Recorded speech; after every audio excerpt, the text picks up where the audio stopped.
vogliamo cantare l'amor del pericolo, l'abitudine all'energia e alla temerità. Il coraggio, l'audacia, la ribellione saranno elementi essenziali della nostra poetica. Noi vogliamo esaltare il movimento aggressivo, l'insonnia febbrile, il passo di corsa, il salto mortale, lo schiaffo e il pugno.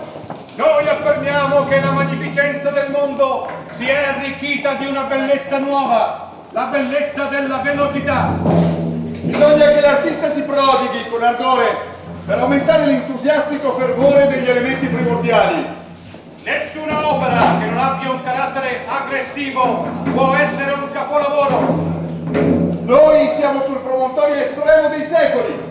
Perché dovremmo guardarci alle spalle se vogliamo sfondare le misteriose porte dell'impossibile? Il tempo e lo spazio morirono ieri. Noi viviamo già nell'assoluto. È dall'Italia che noi lanciamo questo nostro manifesto, col quale fondiamo oggi il futurismo. Vogliamo liberare questo paese dalla sua fetida cancrena di professori, archeologi, ciceroni e antiquari. Già per troppo tempo l'Italia è stato un mercato di rigattieri. Noi vogliamo liberarla dagli assurdi macelli di pittori e scultori che vanno trucidandosi ferocemente a colpi di colori e di linee lungo le pareti contese. Ci si vada in pellegrinaggio una volta l'anno, ve lo concedo. Che una volta all'anno sia deposto un omaggio davanti alla Gioconda, ve lo concedo.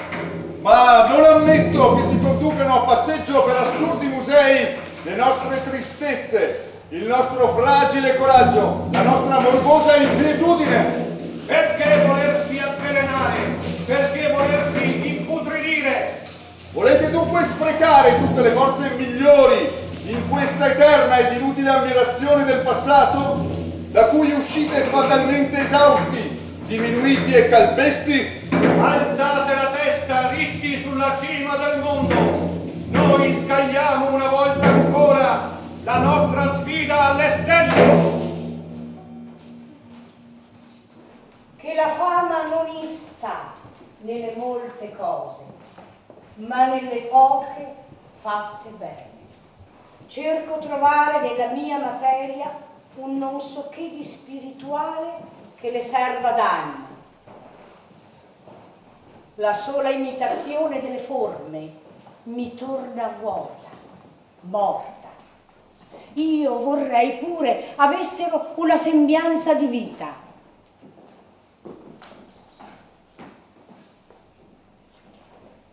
Ma non mi riesce. Se fosse l'opera mia veduta vera, che lode avrei dai miei sforzi? Mi giova anzi che si conosca esser mago e che la difficoltà mi fa condannare i difetti. Non aspiro che ad una illusione. La vita veloce, l'arte è lenta. Come l'amore rifiuta ogni rivalità e impera sull'uomo. Il prezzo della perfezione è la fatica e il tempo è quello dell'immortalità. Il genio senza vocazione è corrente senza meta, inonda tutto, ma finisce per ristagnare. Sappiate che nulla è insignificante nelle mani del genio e che il valore stesso diventa una sciocchezza nelle mani del mediocre.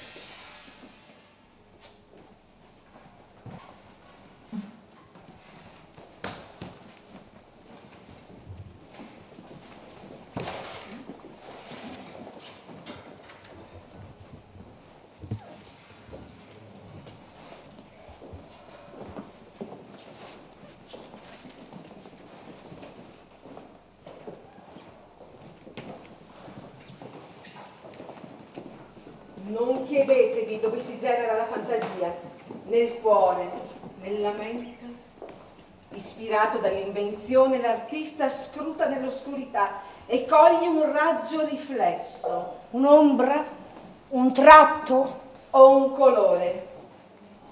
No! No! Non aspettatevi alcuna religione.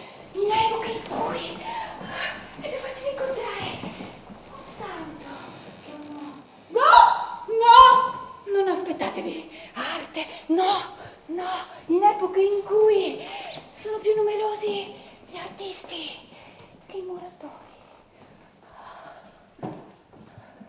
ha fatto molto in arte colui che è riuscito a risvegliare la vostra curiosità. Ha fatto tutto colui che non solo l'ha risvegliata, ma la mantiene sempre viva. L'arte antica era tiranna in Egitto, signora nella Grecia e serva a Roma. L'arte moderna, nata in Italia come una bigotta, divenne una ballerina in Francia, una goffa grassottella nelle Fiandre, fu ridotta una bevitrice di birra in Olanda, per finire in Inghilterra come una ricca e vecchia signora che alleva sciocchi pivelli. Alcuni perseguono l'arte per se stessa, altri per il loro contorno. Alcuni limitano la loro visione al presente, altri l'estendono al futuro. La farfalla svolazza sul prato. L'aquila passa i mari.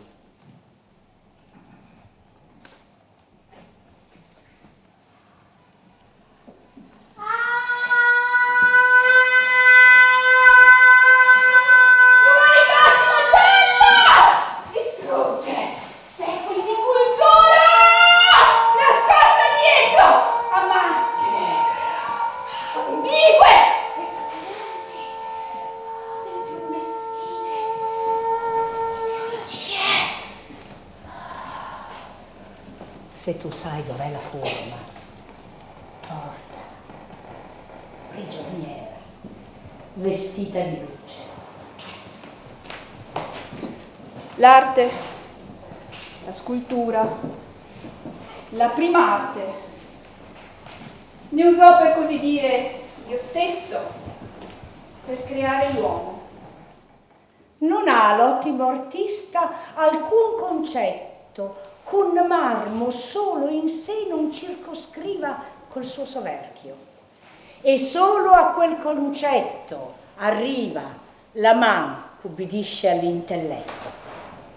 La scultura, la prima arte, ne usò Dio stesso per creare l'uomo.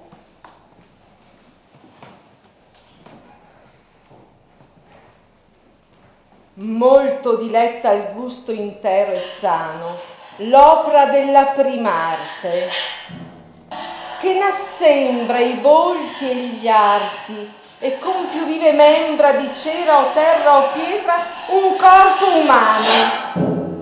Se poi tempo ingiurioso, aspro e villano la rompe o storce del tutto dismembra, la beltà che prim'era si rimembra e serva a miglior loco il piacer vano.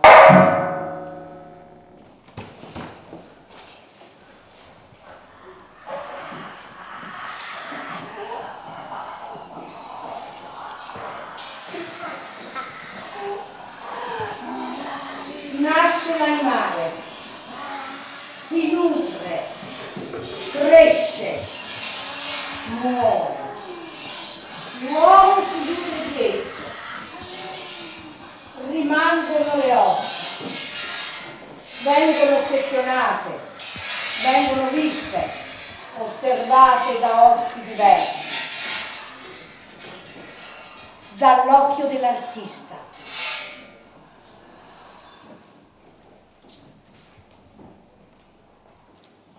Le sue forme sono linfa e fonte di ispirazione. Lo spirito dell'artista si nutre attraverso le sue forme e le trasforma in scultura. L'animale torna a vivere attraverso l'arte. Tutto si rigenera, tutto torna al proprio posto. Nulla. Vuoto. L'infinito.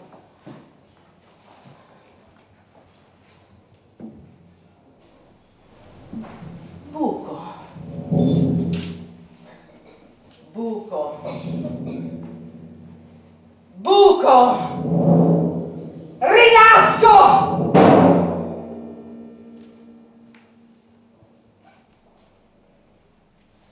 È un ordine infinito, come il buco di un osso.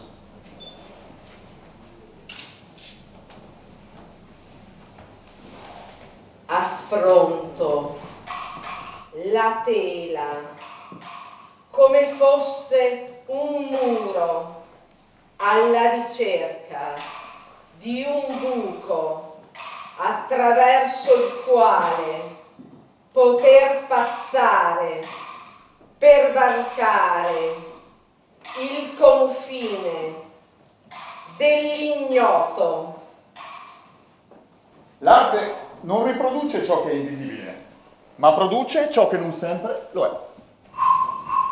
Se è arte, non può essere popolare. Se è popolare, non può essere arte. Ogni bambino è un artista. Il problema è poi come rimanere un artista quando si cresce. L'arte è una collaborazione tra l'uomo e Dio. E meno l'uomo fa, meglio è. Un fondoschiena ben fatto è l'unico legame tra arte e natura. Ci sono pittori che dipingono il sole come una macchia gialla, ma ce ne sono altri che, grazie alla loro arte e intelligenza, trasformano una macchia gialla nel sole. Il pittore Tiziano Ronchini.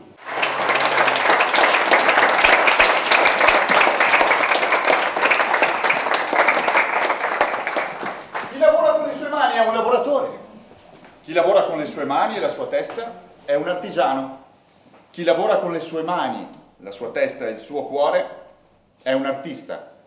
Signori, lo scultore Fabio Ciolini.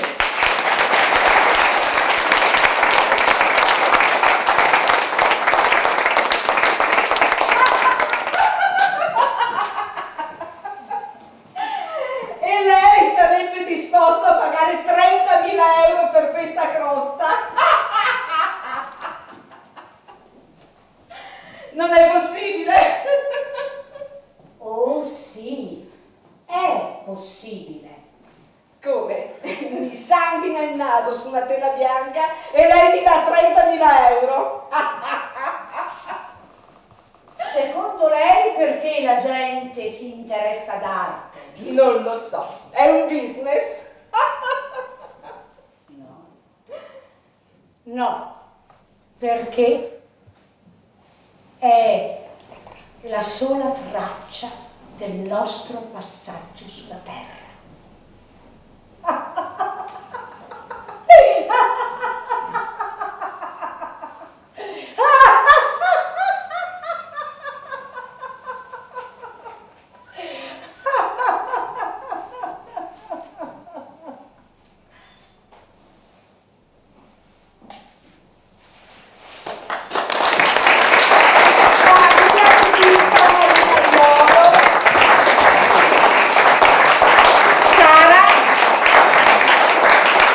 Flavio, Paride,